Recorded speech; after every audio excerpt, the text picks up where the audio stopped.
the exposure of what you feel, of what you believe in, your values, it's what really creates the bond. In the first instance, with telling people who you are, you just tell them to choose mentally, rationally. This is what I am, here I am, this is what I can do for you, that's what I want. Okay. It's very mental, very rational. That's okay. But here, it is emotional. Now, there are very few things in life and in the world that we can consider to be impossible. One of these is for a leader to avoid exposing himself, to communicate who he is, to be known, that people know him or her, what his real intentions are. Okay. It's very, very difficult to do that, especially over the medium long period. Oh, because, okay, in the short term, yes, you can hide it. Okay. You can be untruthful and people will start to doubt perhaps, but they don't know.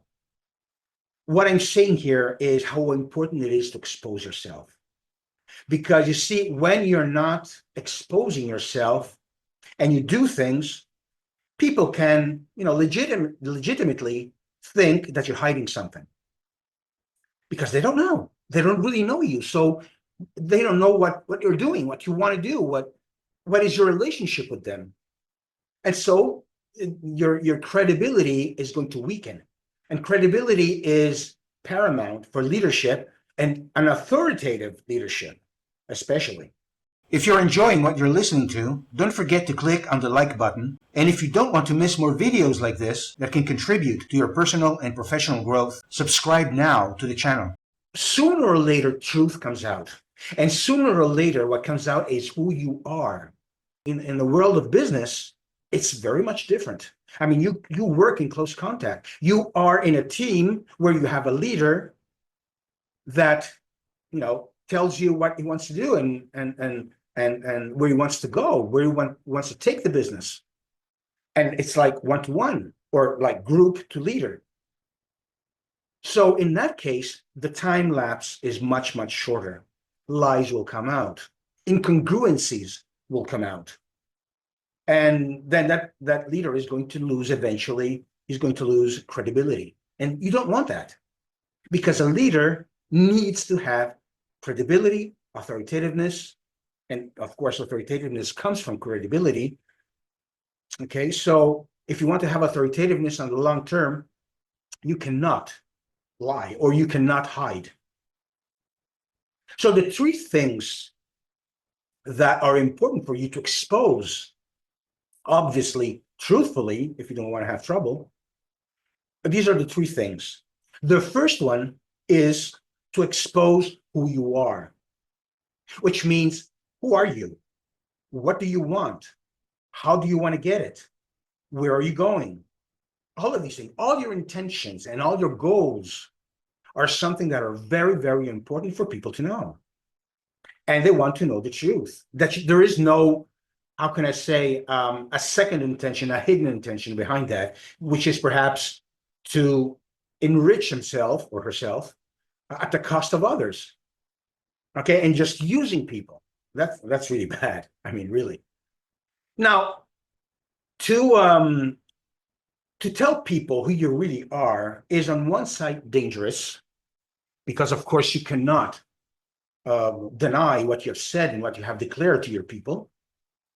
However, there's a good thing about that, is that you see, you will be judged by what you say when you want to be known. You will be judged. Oh, definitely. You have to know that. People will say he's a jerk, and other people will say he's great. You cannot help that. It's going to happen. I'm not saying in which percentage. Ideally, it would be 50-50, but it's not truthful. I mean, it can be different, but that doesn't matter. Still, you are in a situation like the old farmers, well, even today, but mechanically, they would separate the wheat from the chaff. So they would burn the chaff and use the wheat for nutritionist nutrition motives, nutritional. And so that is good because you need to have this separation. You need to know you because they need to know if they can count on you, but you also need to know that you can count on the people that you're calling to you, that you want to lead. So that is good. So that's why exposure is so important. One thing is to be known, and the other reason is to know. So that's why you cannot waive that. I mean, you have to accept it. You must tell people what you want and who you are. The other thing is to expose what you believe in, basically. In other words, what are the values or what are the principles that you want to follow and what inspires you? You see, whereas in exposing yourself, it's just you are known to people, but here you go deeper into the emotional level because that's what values and inspiration is about and principles. People are very much attached. We all have values. We may have bad values, but nonetheless, we have values, all of us. And we are inspired, we are ticked into action when we feel that the other person, the person that wants to do something with me, shares the same things that I cherish so much. You see, that's how it works. So this is the exposure of what you feel, of what you believe in, your values. It's what really creates the bond. In the first instance, with telling people who you are, you just tell them to choose mentally, rationally. This is what I am. Here I am. This is what I can do for you. That's what I want. Okay, it's very mental, very rational. That's okay. But here, it is emotional, which means that it is much stronger. And as I said, when your emotions are involved, it is much easier to get people into action. The third thing, finally, and not last but not least, as they say, is to expose your uniqueness.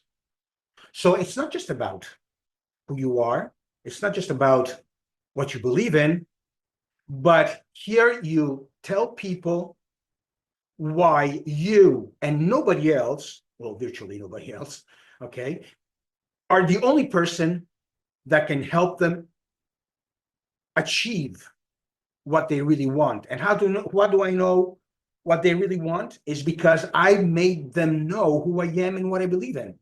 So the people that has decided to stay with me, okay, they will accept the uniqueness because they can say, yeah, okay, but there are people who have the same value. There are people that want the same thing as you want, so I can choose somebody else. See, no, you don't want that. You want people, for the people that you want in your team, that you are unique. Now, this is not being arrogant or conceited in any way. No, that's not it. You're just telling people, look, you love what I do, what I want, you love what I want to follow, what I want to go towards. And I tell you now that the program, let's say, that I'm exposing to you is just for me. It's just for me. Only I can give you exactly what I'm communicating to you. I'm the only one. So these are the three things which are very important. And now, why actually do I want to do this? Okay, for trust, everything else, sure. But at a much deeper level, there's a question of control and security. Now, control and security are very, very strong emotions, very strong values for people, and very strong conditions that they want to have met. So when you tell them exactly you are totally transparent in all the three levels that I told you, then people will feel in control because they know what they're, what they can expect. And at the same time, they feel secure. Now, control is more like for men. Men need more than women to be in control or to feel in control, whereas women more than men need to feel secure. So in this way, you get both. Okay, so you can really appeal to both genders, to both men and women. So that's why it's so important. If you want to know more about this, we can have a chat if you want. Just DM me or write a comment. We'll get in touch and we can have a chat. It's a free consultancy, but this is the very, very important thing that you should consider. See you next time.